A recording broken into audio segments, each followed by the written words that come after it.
Nous sommes jeudi, nous sommes en direct, c'est l'heure de la vie en Vosges. Dans l'émission de ce soir, nous allons parler de biodiversité, de jardins 100% naturels. On va découvrir ou redécouvrir avec vous le concept du jardin entomologique avec son fondateur. Et puis tout de suite après, nous resterons dans l'univers des Vosges, bien évidemment, avec la marque Vosges et moi qui vous propose des idées de sortie, des sites touristiques, où se loger, où se restaurer.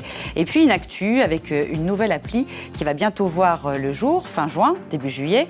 Entre les deux, le portrait de la semaine et en fin d'émission, l'inévitable quiz sur les Vosges. Accueillir une part de nature dans votre jardin, c'est une nécessité pour favoriser les équilibres biologiques et éviter les pullulations de ravageurs sans recourir aux produits de traitement dangereux pour la santé et l'environnement. Il y a 9 ans, Sébastien Levray crée le jardin entomologique, un concept innovant. Un reportage lui avait été consacré en mai dernier. On en regarde un court extrait. Il est signé Anthony Sapp et Denis Lequienne.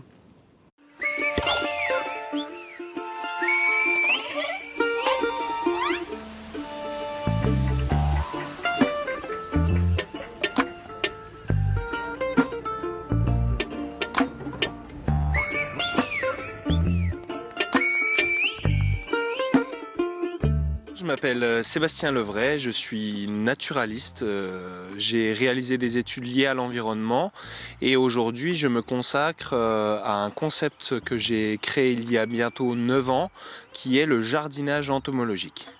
Et c'est chez lui, au Val d'Ajol, que Sébastien Levray nous reçoit, ici qu'il a créé une société spécialisée, appelée tout simplement Jardinage Entomologique, une marque qu'il a déposée et dont il nous donne la définition. Le jardinage entomologique, c'est jardiner notamment avec les insectes. L'entomologie, c'est bien sûr l'étude des insectes et c'est savoir cultiver aussi une part de biodiversité dans son jardin. Jardiner au naturel, c'est avant tout une philosophie.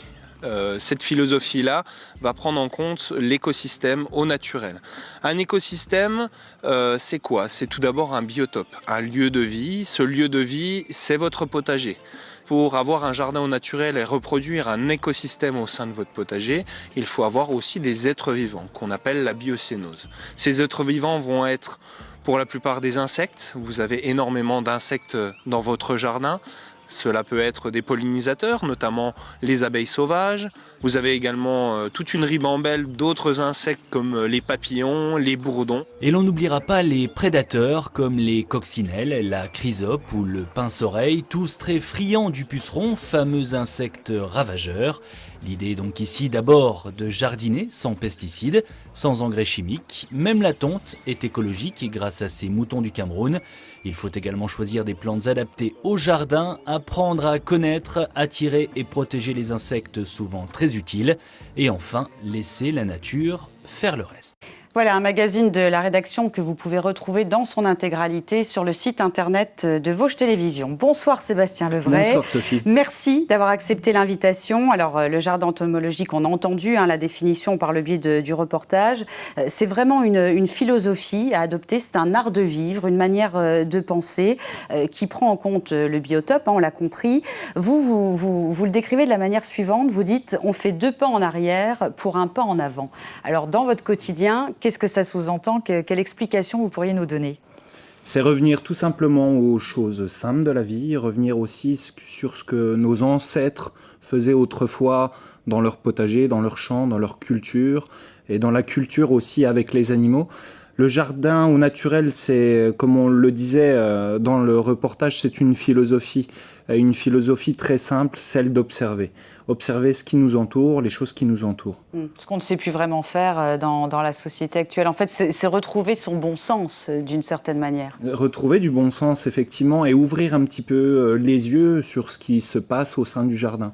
Il y a un bon nombre d'animaux qui sont en lien avec les végétaux, la végétation que vous avez installée dans votre potager ou dans votre verger, et qui ont une étroite relation ensemble, quoi.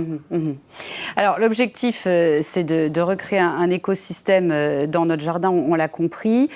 Vous dites que tout traitement doit être aboli, même le bio.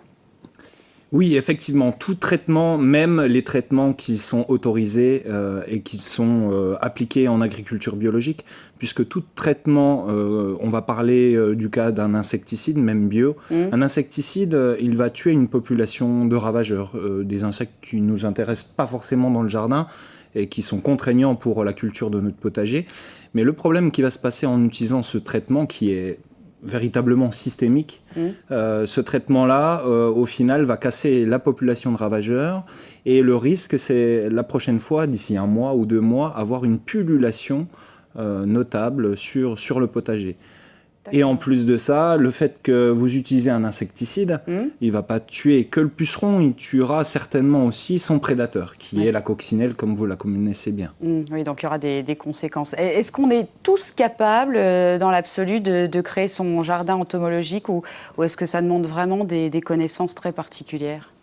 Au final, je ne pense pas. La seule connaissance, c'est observer, ouvrir un ouvrage, aller sur Internet également. Il y a énormément de choses qui conseillent le jardin au naturel.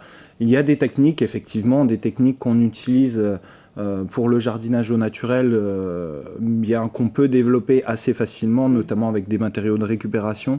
Je peux citer rapidement quelques exemples: les potagers en carré, la permaculture, l'association de plantes, l'installation de nichoirs à oiseaux, nichoirs à insectes et autres animaux, création d'une mare. Il y a plein de thématiques pour cultiver son jardin au naturel. Oui, parce que c'est ça, il y a quand même des plantes qu'il faut associer entre elles. On ne laisse pas son jardin vivre totalement comme il souhaiterait le faire.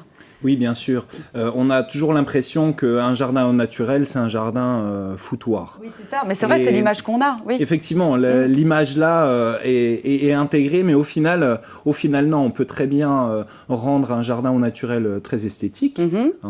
Si la personne souhaite être sur une thématique jardin à l'anglaise, jardin à la française, mais réserver des parties pour justement la biodiversité, en y installant des matériaux, en y installant des nichoirs, des plantes associées, des plantes qui vont attirer éventuellement du puceron pour que le prédateur soit là, etc., etc. D'accord.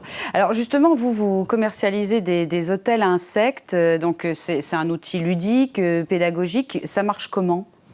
Un hôtel à insectes, c'est tout simplement reconstituer un micro-habitat. D'accord. Un micro-habitat qu'on retrouve à l'état naturel, une coccinelle, une chrysope ou encore un perce-oreille vont se retrouver en hiver, vont se retrouver dans des arbres creux.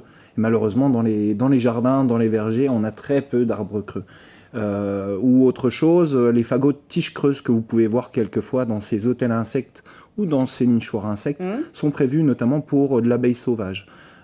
Alors, je ne parle pas de l'abeille à miel, l'abeille du rucher, je parle bien de ces petites abeilles qui ressemblent un peu à des bourdons, qui ne piquent pas, je le précise, et qui vont aller dans ces fagots de tiges creuses pour élever leurs larves.